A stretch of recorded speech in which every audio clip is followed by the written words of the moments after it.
Hello everyone! Welcome back to my channel, Evolution 528, where knowledge evolves for a better future. Yes.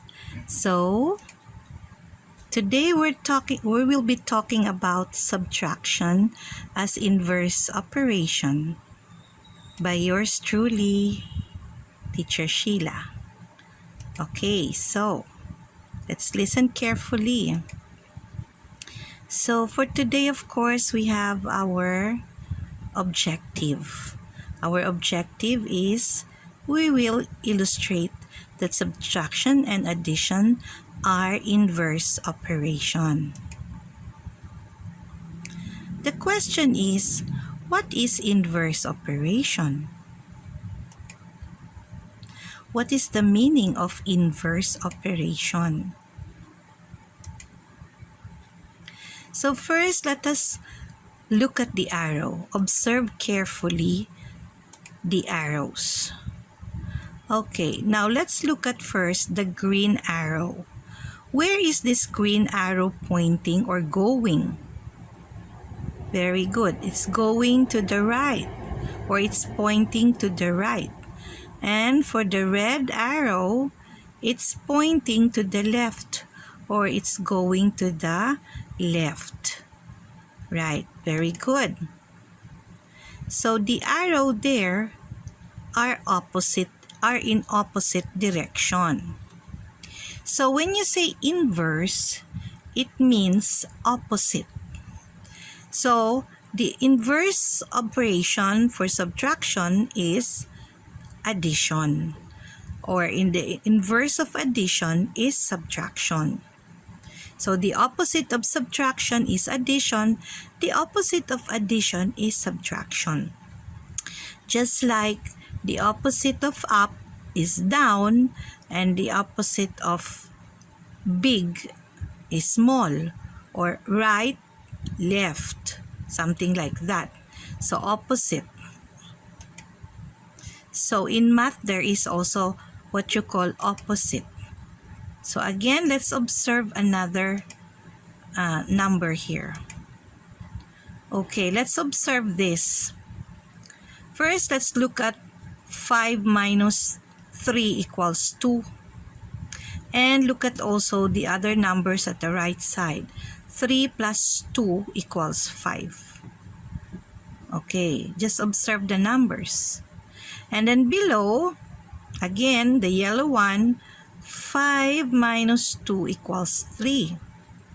And observe here the blue ones, 2 plus 3 equals 5. What happened to the numbers? Okay, now let's try. This number here, 5 minus 3 equals 2. This is what you call the subtraction operation. Okay, now when you go to addition, okay, the opposite of that will become 3 plus 2 equals 5. So notice that 5 here, the minuend 5 is now, or it becomes the sum, or the answer in addition. See?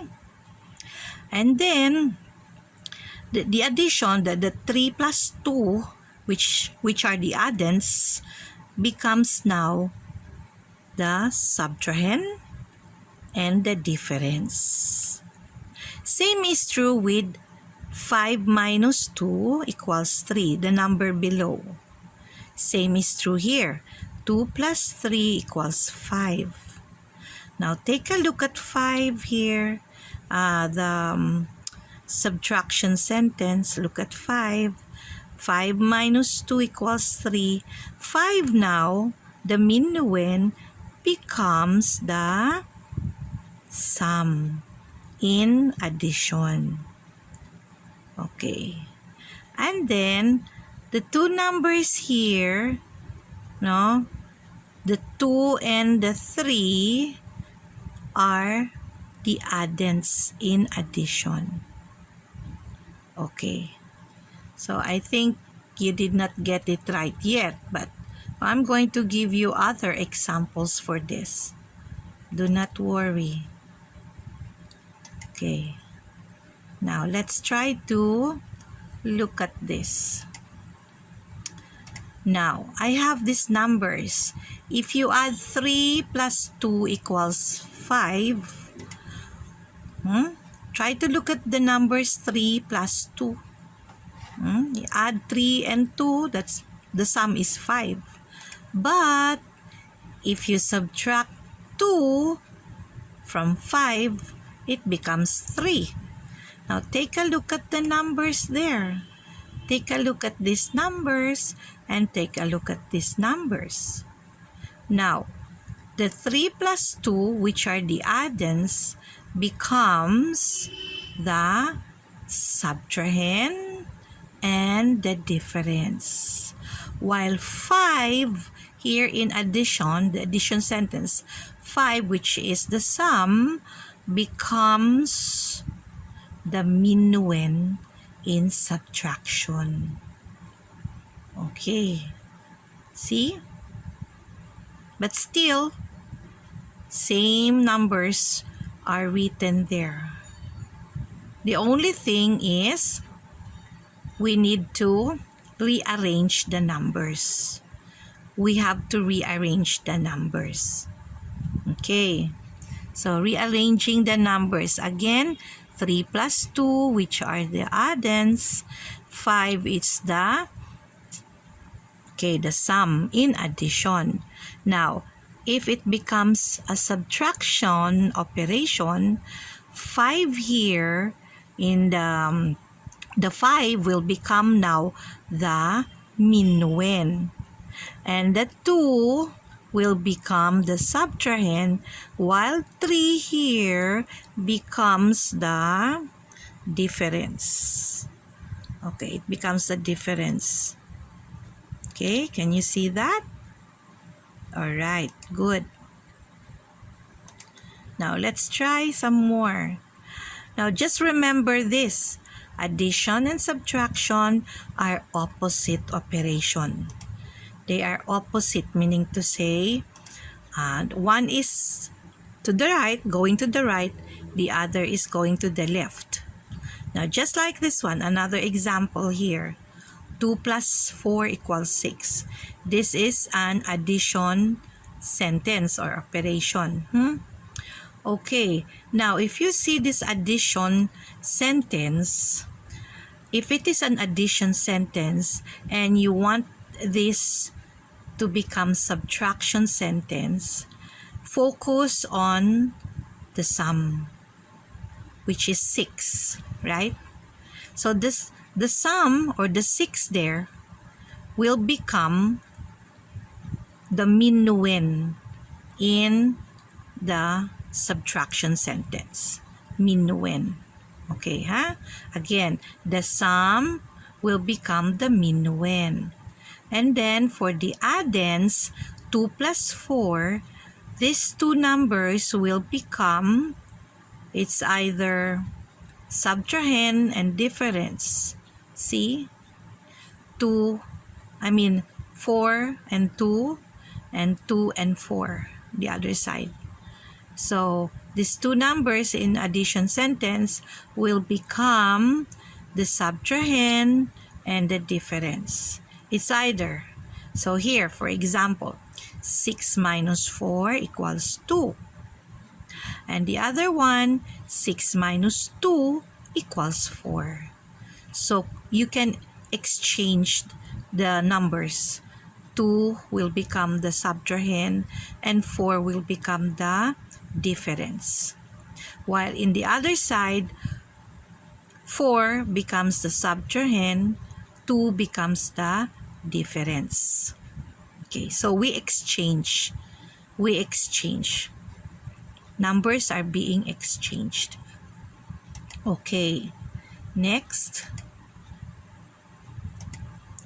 Let's try this example. We have this number, 1 plus 3 equals 4. Okay, now for the opposite operation, this 4 here, as I said, if you have an addition sentence, focus on the sum, because when it becomes when you go to subtraction operation or sentence, the sum here, which is 4, will now become or becomes the minuend. Okay, don't forget, again, the sum, which is 4, in addition, the sum will become the minuend in subtraction.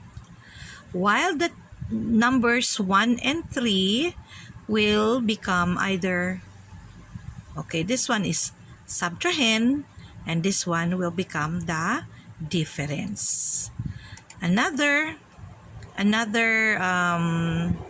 subtraction sentence is, again, focus on the sum. In addition, you have to look at the addition sentence, focus on the sum, because the sum will become the minuend. Do not forget that. Always, the sum will become the minuend. And then, these two numbers here, the addends, will become, it's either subtrahend and difference. You just exchange this one, no? See?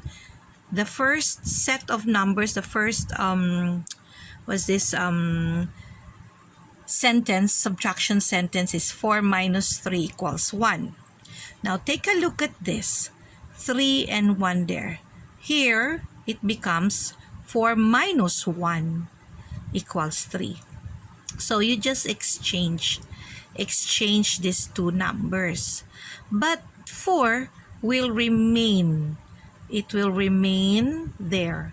Because 4, as we said, will become the minuend. Okay, that is if it is an addition sentence. Okay, so we're now making the addition sentence into subtraction. Okay, so that's why they are what's this, inverse operation.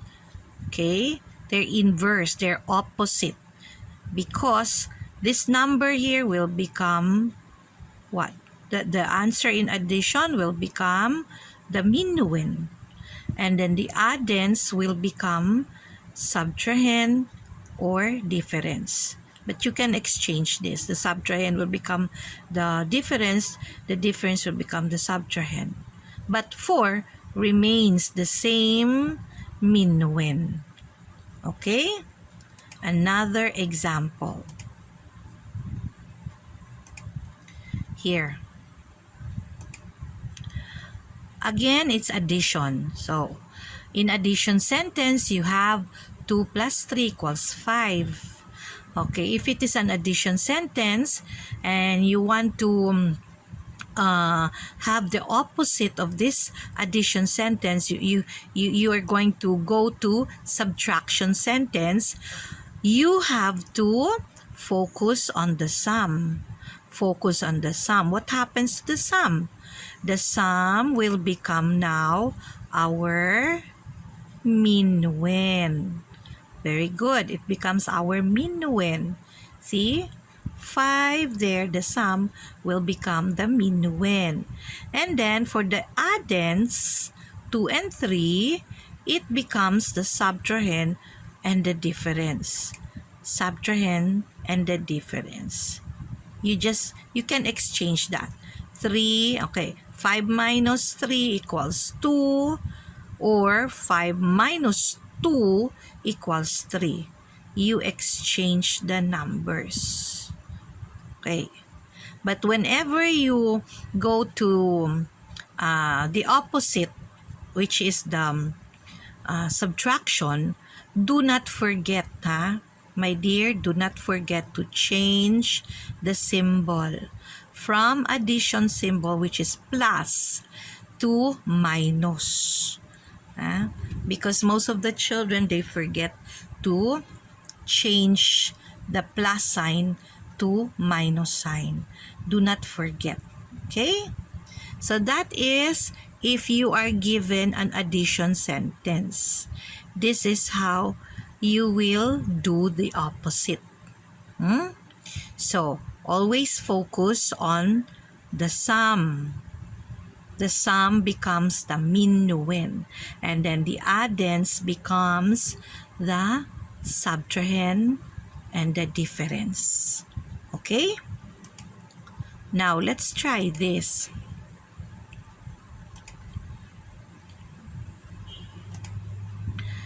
For example, you're given 4 minus 1 equals 3. It's no longer addition, ha? It's not addition anymore. It's subtraction. Okay, so that means you're going to go to the opposite, which is addition.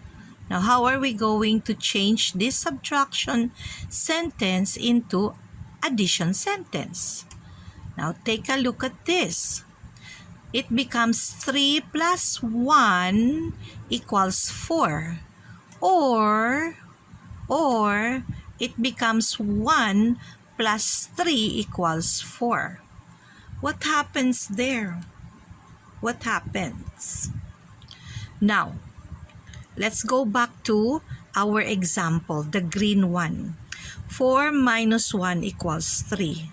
4, alright. You're going to concentrate on 4 because this 4 here, the minuend, becomes now the sum. Okay, look at the addition sentence. You have 4 as the sum. The other side also has 4 as the sum. Where did you get this 4? From the minuend. The minuend there is 4 minus 1 equals 3. So focus on the minuend. If you're given a subtraction sentence first, because you're going to make this into an addition sentence. So if you're given a subtraction sentence, 4, which is the minuend, becomes the sum in your addition sentence. And what happens here? What happens to your minus 1 equals 3? What happens to 1 and 3? 1 and 3 becomes now your addends. Addends. So here, you can say 3 plus 1. Or here, you can say 1 plus 3.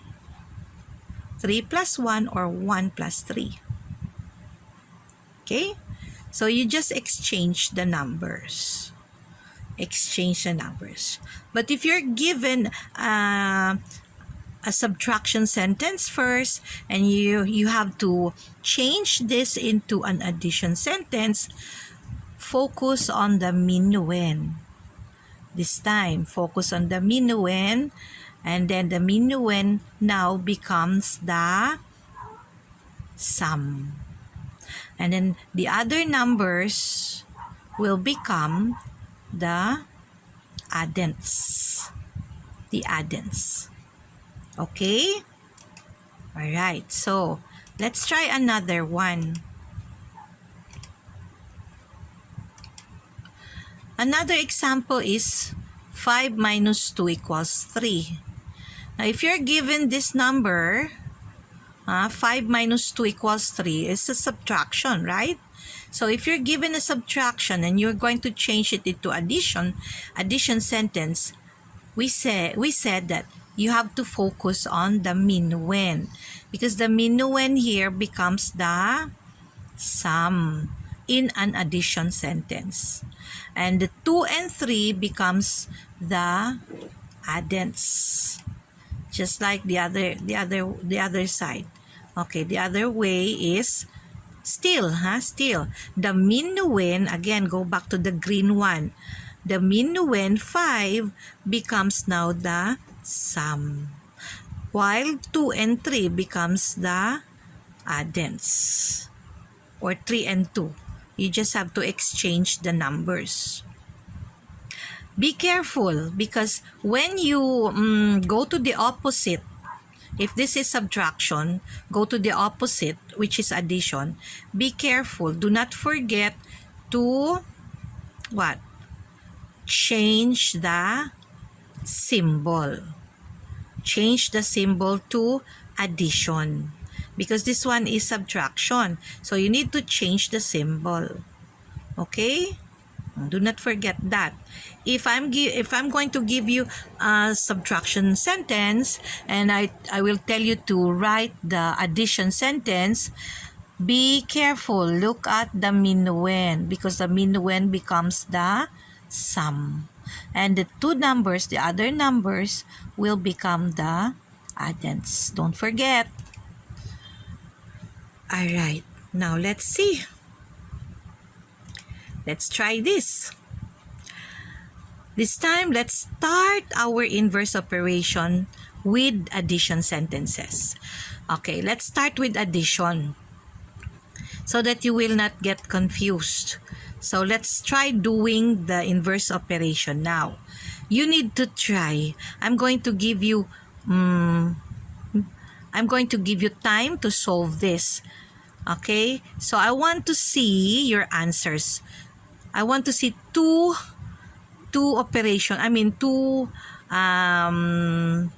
answers there. Now, if I'm giving you addition sentence, I want to see two subtraction sentences below. Okay? Using your pencil, paper, or if you have a whiteboard, you can solve this. Again, just a few reminder, do not forget to change the symbol to subtraction. Okay, what did we say? What did we say a while ago? If I'm going to give an addition sentence and you're going to make this into a subtraction sentence, you need to focus on the sum because the sum will become your minuend. Okay, I'm going to give you time to solve. All right. Now let's see if your answer is correct.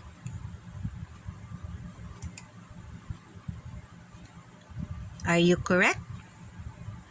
Look at your answer. Is your answer 7 minus 5 equals 2 or 7 minus 2 equals 5? If you have gotten this answer, you are correct. Okay. Again, I'm going to have a short review. If I'm going to give you an addition sentence and you're going to change this into an subtraction sentence, focus on the sum. The sum becomes our minuend. And then the two numbers here, and the green one, the 5 and the 2 becomes your subtrahend and difference, or 2 and 5, because you just have to exchange these numbers. Okay? And please do not forget to change the symbol into a subtraction symbol or minus sign. Okay? All right. Now this time, you be the one to answer. Try this.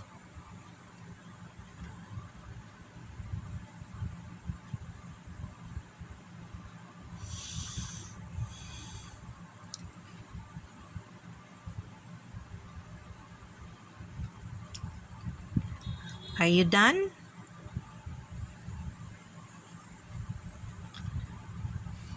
Okay.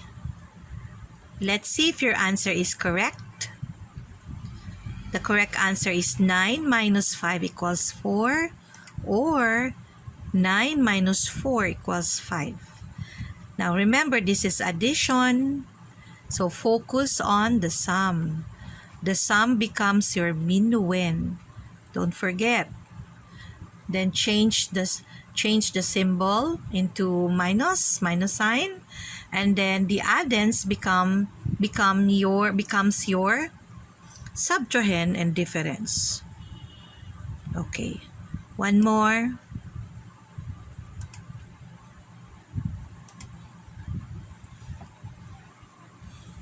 Okay, do it now.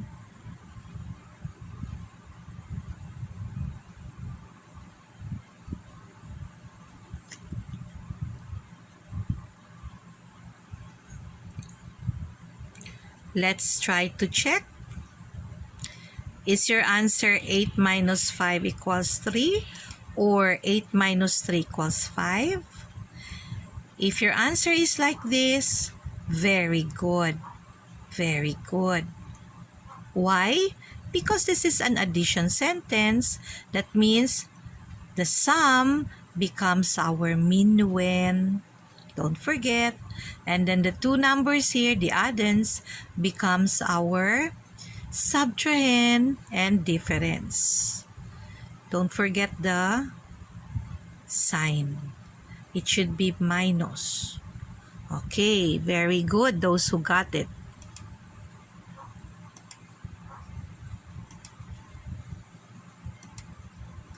Okay, one more. 2 plus 8 equals 10. Alright, do it now.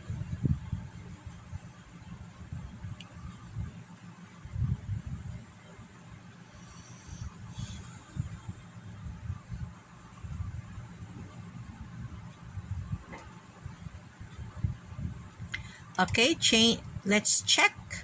Let's check if it's correct. If your answer is 10 minus 2 equals 8 or 10 minus 8 equals 2, you are correct. Very good. Again, why? Because as I said, if it is plus sign, no, if it is an addition, if the operation given is addition, always look at the sum. The sum is 10, so 10 will become our minuend. And then the 2 and 8, 2 plus 8 there will become our subtrahend and difference. Or you just have to exchange that. Alright?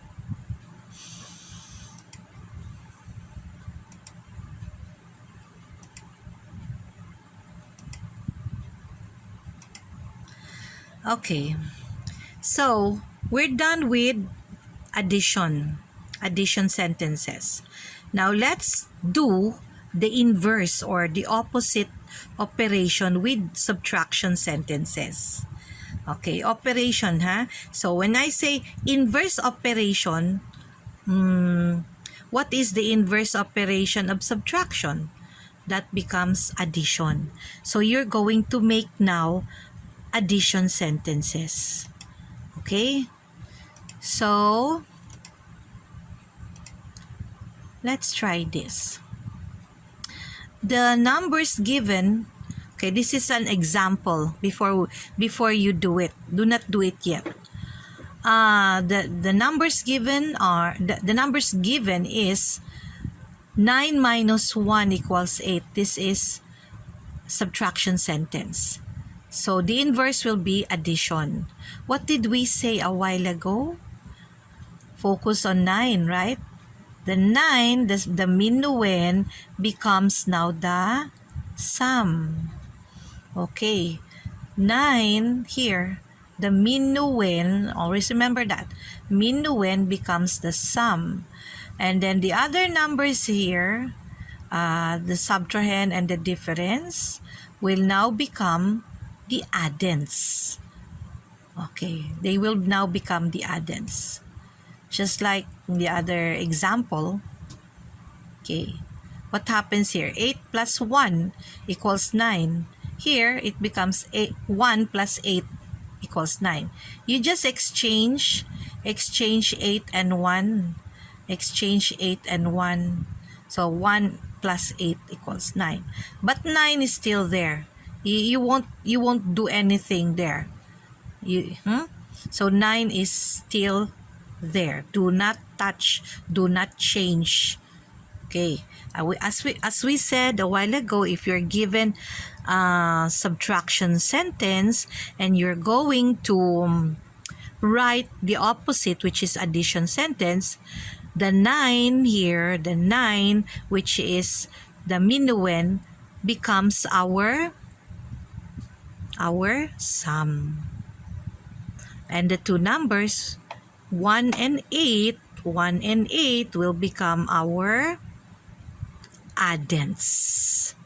Okay, don't forget. So now I'm going to give you your time to solve the following. I'll give you now subtraction. Okay, subtraction. And I want to see your answers. Your answers will be addition. The opposite of subtraction is addition. So can you do it? You try. What did we say? Focus on this number. Focus on the minuend. The minuend will become the sum. Okay. Minuend will become the sum. Don't forget to change the symbol. The symbol you're going to use is plus.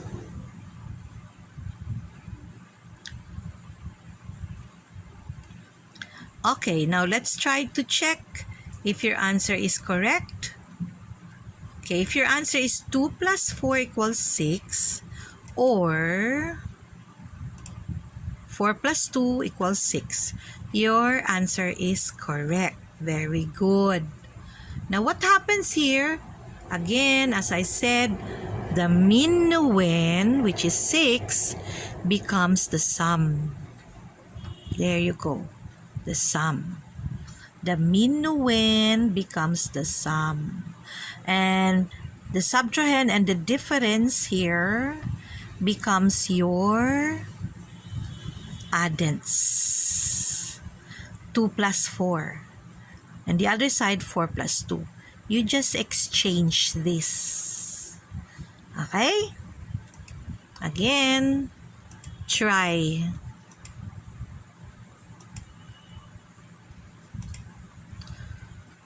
Do it yourself. Oops. Okay, do the other one. That's already, okay. Do the other one here. It's given na. Okay. Now, if your answer is 5 plus 2 equals 7, you are correct. Very good. Again, the subtrahend, the minuend, the 7 here, minuend, becomes your sum, your addends. Okay? So I hope you got it right. More practice on this, and I'm sure you will really get it right. Okay? Thank you and good luck.